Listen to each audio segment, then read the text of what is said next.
What is up, guys? In today's video, I'm going to be going over some tips for how you can do better and win more in solo squad or solo trios in the zero build mode. If you guys do find this video helpful or informative, remember to give it a like, subscribe if you would like to see more, and comment down below how often you actually play solo squads or solo trios. This is something that people ask me to make, but I feel like a lot of people don't play solo squads or solo trios. Either way, this video will be helpful to you because I know a lot of people play the team game modes, and even if you do have a squad, being able to take on an entire team by yourself is really beneficial, you know?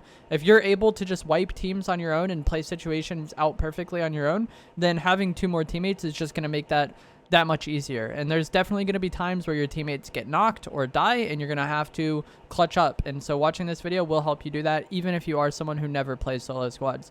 And the first thing that I want to talk about when it comes to playing solo squads is that you do not want to feel rushed to wipe teams. I see a lot of people make this mistake when they're playing solo squads or solo trios, where they feel like they have to do everything very fast and they feel like very rushed and they feel like they have to play super aggressive because, you know, you're starting every fight at a deficit.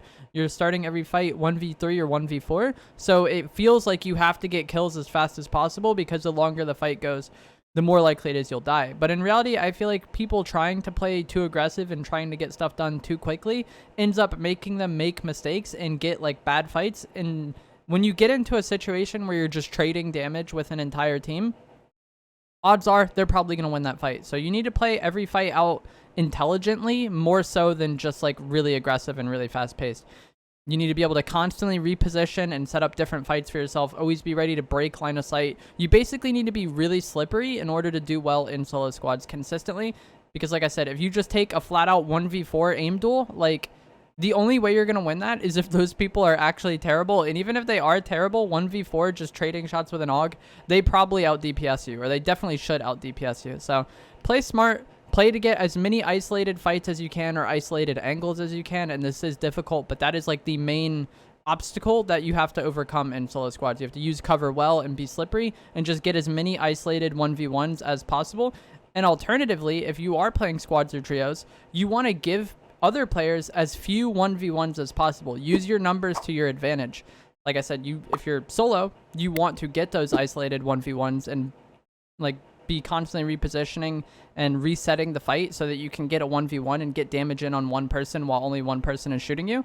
And if you are a team, you just want to let the opposite of that happen. One of the best ways that you can constantly reposition and make the fight awkward for your opponents and make it to where you can get isolated 1v1s is going to be to use mobility, because you can reposition really fast with something like shockwaves or the grappler, and you could be really evasive while doing so. Not everybody is going to track you perfectly while you're doing that. Some people are going to chase you. Some people might get lost as to where you went. And not only is this going to give you a new position where they might not be sure where you're at, over the course of the fight, you're going to spread them out, and that is going to be really good for you. You know, if you shockwave away and one of the players from the team ends up chasing you with shockwaves themselves, but the other two don't have shockwaves, then now you have a 1v1 with that player who chased you. You can eliminate them, and then now you're going into a 1v2 versus the other two players, and a 1v2 is much easier to win than a 1v3. And yeah, if you can get the same thing to happen where one of them ends up chasing you, or maybe you get good tags on another, you have another knock, and then it's just a flat out 1v1 at that point, and it's super easy. So using mobility and constantly repositioning and constantly breaking line of sight and just being really evasive is what is going to give you the biggest advantage in a fight. And this works better, I would say, in like areas where there's buildings and like, you know, lots of pieces of cover. If you're just fighting a squad out in an open field, it's pretty hard for you to do anything. But if you're able to use buildings, use cover, constantly like run around and be slippery, it's going to be much easier for you to win those fights. And then the next thing, this kind of goes with what I was just talking about, but you want to get a knock on that team as soon as possible, because that makes that fight so much easier for you. If you're playing solo trios and you're in a 1v3 and you're able to open the fight up, like they don't know where you are, they don't know anything about you, and then you're able to start the fight and just fry one of them and get a knock really fast, or at least get one really weak really fast so you can translate into a knock, that makes the fight so much easier for you. So you really want to be careful and smart about how you start fights, because if you're able to start a fight off with a knock, that is a free win for you, or a much freer win than it would be otherwise. Because like, not only is that a portion of that team's firepower just taken out of the fight completely, odds are one player is going to drop back to res and then the other one will keep fighting you. And so you have two people preoccupied with the fact that you downed one player and the other is rezzing them, and then you have a 1v1 with the other player, and sure, they might get your player up, but if you're able to knock the one who tried to fight you while the others are rezzing, it'll usually be pretty easy for you to re-knock the one you already had knocked, and then you have just a straight 1v1 with the player who previously rezzed. So, like, taking advantage of a knock and playing off that intelligently is really beneficial, because like it creates chaos in the other team. A lot of people don't know what to do. Their teammates yelling at them because they're knocked. Part of the team's firepower is gone, so that benefits you massively. And even if they are able to get the res, like, you don't always need to be super stressed about preventing that res, because if they do res their player that got knocked, they're usually really easy to knock again, and then you just make them waste so much time. You know, it takes like 10 seconds, I think, for one player to revive another. So if you have somebody waste 10 seconds in a fight, and you have 10 seconds of alone time with one of their teammates, and then you're able to just re-knock the player you initially knocked again as soon as they get up, it makes the fight so much easier for you.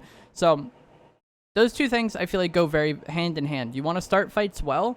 It makes it much easier for yourself, and then don't feel rushed to necessarily thirst that player or like feel like you have to end the fight right away, because once you get a knock, you can bait that knock and potentially get more damage on the player rezzing or have a 1v1 with one of the other players. So you need to use knocks to your advantage as much as possible, and if you're able to open a fight up with a knock, that's really beneficial as well.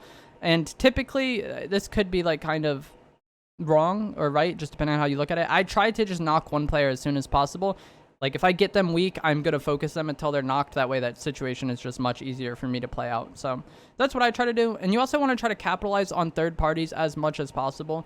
Like I already touched on, you want to take as much time as you can in a fight and don't feel rushed and feel comfortable fighting a team and just working them and like breaking line of sight and repositioning constantly, you know?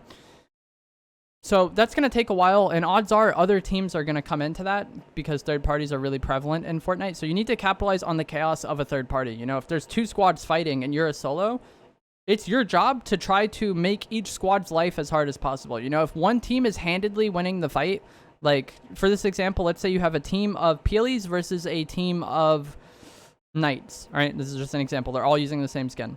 And the team of Peelies is destroying the Knights. You see two Knights knocked, and like the other ones are getting fried, and it seems like the Peelies are doing well. You want to try to focus that Peely team. That way, both teams are having knocked members and are in bad situations. Like, if you see two teams fighting, you want to try to focus the team that seems to have the upper hand in the fight, because let's say you helped the team that already had the upper hand in a fight.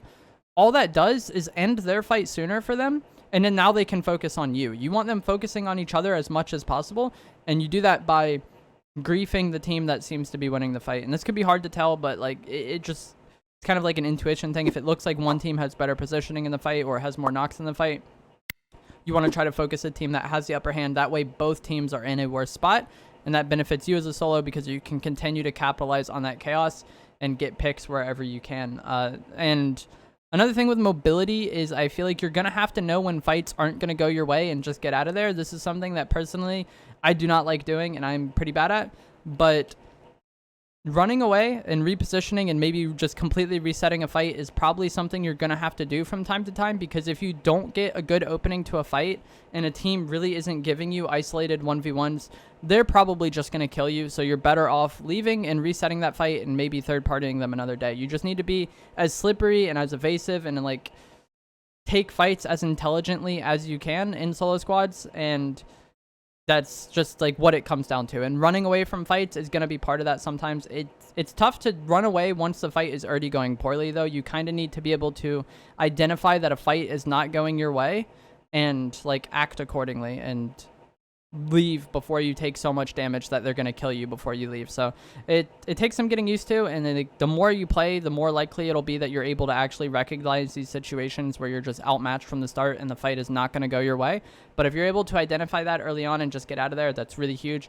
Fast heals are also really beneficial for this game mode, obviously, because you're fighting an entire team by yourself. Being able to have something like chug splashes instead of big pots or med kits, it's going to be really beneficial to you. Like, let's say you knock a guy, but you took 50 from him.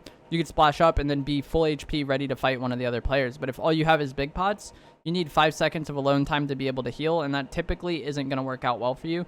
A lot of people, when they hear you healing or know that you're healing, they will like kind of like capitalize on it or collapse on you, and like you're not going to get that off. So try to take splashes as often as you can. This is like pretty much always the case for zero build, but solo squads, I feel like makes it even more so the case. And like I said before about you want to not feel rushed and you want to know when to leave, I feel like those two things also kind of go together, because a lot of people, when they play solo squads, they feel like they have to play so aggressive because their goal is to get high kill games. And so they never back away from fights and they don't play as intelligently as they should.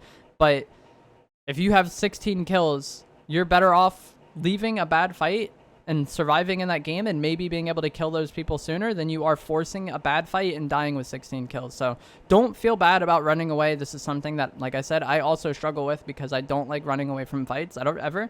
But know when a fight isn't going to go your way and back out of it early. And that is typically all that comes into solo squads. All you need to do is get as many isolated 1v1s as you can during the course of an elongated fight. Break line of sight as much as you can. Be awkward and confusing for the other players, and you can come out on top in a 1v4 or 1v3 situation. It is rough, and obviously it's unlikely to work out for you, and it's hard. But that's what makes solo squads or solo trios impressive to watch, like high kill games or clips of, is that obviously it isn't meant to go well for you. It is a difficult thing to do. So it just takes some getting used to, and it takes some time. But the biggest thing, like I said, is just not feeling rushed. That's something that kind of clicked for me a lot when I was playing Warzone, is we would usually play split and duo squads, and I would often feel more rushed to wipe a team, or like that I needed to kill them sooner. And once I kind of got out of that habit and just started playing the fight properly and playing each situation to like save my life and let the fight go longer than I was previously comfortable with, I was able to start doing much better. So Fortnite is the same way in zero build solo squads. You just need to play as safe as possible and get picks where you can. And over the course of the fight, if the squad makes more mistakes than you make, you will end up winning. So that is going to be it for this video. I hope you guys found it helpful or informative. If you did, remember to give it a like, subscribe if you would like to see more. Comment down below if you play solo squads. Like I said, I don't think very many people do. And I know this video didn't focus on fighting as much and more of just like the mindset of solo squads. But I have so many other videos about fighting in zero builds, and nothing really changes just because you're fighting an entire team at a time. The real big difference maker for solo squads is just trying to get as many isolated fights as you can. So that is going to be it for this video. Hope you guys enjoyed it. I'll see you in the next one. Thanks for watching.